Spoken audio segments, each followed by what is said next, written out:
Hi అండి, welcome back to our channel Kritika Karthik friend channel. ఈ రోజు వీడియోలో స్పెషల్ ఏంటనుకుంటున్నారా, వెజ్ మంచూరియా అండి. ఇంట్లోనే చాలా ఈజీగా అయితే మనం తయారు చేసుకోవచ్చు. ప్రాసెస్ చూసేద్దాము.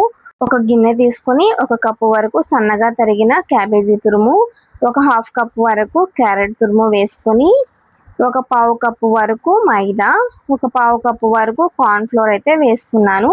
ఒక టేబుల్ స్పూన్ వరకు జీలకర్ర పొడి, హాఫ్ టేబుల్ స్పూన్ వరకు మిరియాల పొడి, ఒక టేబుల్ స్పూన్ వరకు సాల్ట్, ఒక టేబుల్ స్పూన్ వరకు కారం, ఒక టేబుల్ స్పూన్ అల్లం వెల్లుల్లి పేస్ట్ వేసుకొని చక్కగా అయితే ఒకసారి కలిపేసుకోవాలి. వీటిలో ఉండే వాటర్ కంటెంట్ సరిపోలేదు అంటే కొంచెం కొంచెంగా వాటర్ వేసుకుంటూ ఈ కన్సిస్టెన్సీ వచ్చేంత వరకు అయితే కలుపుకోవాలి. మరీ ముద్దగా కాదు, మరీ గట్టిగా కాదండి. ఈ కన్సిస్టెన్సీలోకి వచ్చేంత వరకు అయితే కలిపేసుకొని చిన్న చిన్న బాల్స్లో అయితే చేసేసుకోవాలి. ఫస్ట్ టైం చేస్తున్నాము అంటే కనుక ఇలా చేతిలోకి అయితే చిన్న ముద్దను తీసుకొని అరచేతితో ఇలా రౌండ్ బాల్స్ అయితే చేసుకోవాలి. మీకు వచ్చు అంటే కనుక ఇట్లా వీడియోలో చూపిస్తున్న విధంగా ఫింగర్స్తో కూడా మనం రౌండ్ బాల్స్ అయితే చేసేసుకోవచ్చు. మనం కలిపిన పిండిని మొత్తం ఇలా చిన్న చిన్న బాల్స్లో అయితే చేసి పక్కన పెట్టేసుకోవాలి. ఇప్పుడు మెయిన్ పార్ట్స్లో ఒక పార్ట్ అయితే అయిపోయింది కదా. ఇప్పుడు సెకండ్ పార్ట్ అండి. స్టవ్ మీద కడాయి పెట్టుకొని ఆయిల్ అనేది వేసుకోవాలి. డీప్ ఫ్రైకి సరిపడా అయితే వేసుకోవాలి. ఆయిల్ హీట్ అయిన తర్వాత ముందుగా తయారు చేసుకుని పక్కన పెట్టుకున్నాం కదా బాల్స్, అవి కూడా ఒక్కొక్కటిగా అయితే వేసేసుకోవాలి. ఇంట్లో చిన్న పిల్లలు ఉన్నారు అంటే వీటి సైజ్ అనేది ఇంకా కాస్త తగ్గించుకుంటే వాళ్ళు ఎంజాయ్ చేస్తూ అయితే తింటారండి. తయారు చేసుకున్న బాల్స్ అన్నీ ఒకే ట్రిప్లో ఫ్రై చేయకుండా 2-3 ట్రిప్పులుగా అయితే మనం కొంచెం కొంచెంగా అయితే వీటిని ఇట్లా ఫ్రై అయితే చేసుకోవాలి. ఇలా డీప్ ఫ్రై అయిన తర్వాత మంచి గోల్డెన్ బ్రౌన్ కలర్ అయితే వస్తాయి కదా, అప్పుడు స్ట్రైనర్తో అయితే తీసేసుకొని ఒక బౌల్లోకి అయితే వేసేసుకోవాలి. ఇప్పుడు మిగిలిన బాల్స్ కూడా అయితే ఉన్నాయి కదా, వాటిని కూడా అయితే వేసి డీప్ ఫ్రై అయితే చేసేసుకుంటున్నాను.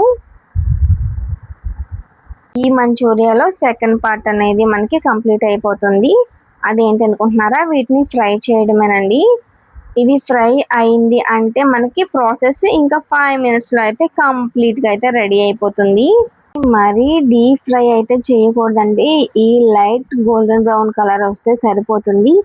మరీ డీప్ ఫ్రై చేసేసిన మనకి మంచూరియా అనేది డ్రై అయిపోయి గట్టిగా అయితే ఉంటుంది, అస్సలు బాగోదు తినడానికి. ఇప్పుడు థర్డ్ స్టెప్ అదేంటనుకుంటున్నారా, స్టవ్ మీద మరొక కడాయి పెట్టుకొని 2 గరిటెల వరకు ఆయిల్ అనేది వేసుకోవాలి. మనం డీప్ ఫ్రై చేసిన ఆయిల్ని అయితే వాడేసుకోవచ్చు. ఆయిల్ అనేది హీట్ అయిన తర్వాత ఒక టేబుల్ స్పూన్ వరకు వెల్లుల్లిని చిన్నగా అయితే కట్ చేసి వేసుకోవాలి. అవి వేగిన తర్వాత ఒక మీడియం సైజ్ ఉల్లిపాయని చిన్న ముక్కలుగా అయితే కట్ చేసి వేసి అవి కూడా వేగిన తర్వాత ఒక 2 పచ్చిమిర్చిని అయితే వేసుకోవాలి. అవి కూడా మగ్గిన తర్వాత ఒక 2 టేబుల్ స్పూన్ల వరకు వెనిగరు, 2 టేబుల్ స్పూన్ వరకు సోయా సాసు, 2 టేబుల్ స్పూన్ల వరకు చిల్లీ సాసు అంటే గ్రీన్ చిల్లీ సాస్ అండి, అలాగే 1 టేబుల్ స్పూన్ వరకు రెడ్ చిల్లీ సాసు, ఒక 2 టేబుల్ స్పూన్ల వరకు టొమాటో సాస్ కూడా వేసుకొని, అలాగే ఒక 2 టేబుల్ స్పూన్ల వరకు కార్న్ఫ్లోర్ని అయితే వాటర్లో అయితే మిక్స్ చేసుకొని అవి కూడా అయితే వేసేసుకోవాలండి. ఆ వాటర్ కూడా ఒకసారి అయితే కలిపేసుకొని ఒక కప్ వరకు అయితే వాటర్ అయితే వేసుకున్నాను. మనం ఏదైతే మెజర్మెంట్స్ తీసుకున్నామో స్టార్టింగ్ నుంచి అదే మెజర్మెంట్ కప్తో అయితే తీసుకున్నాను.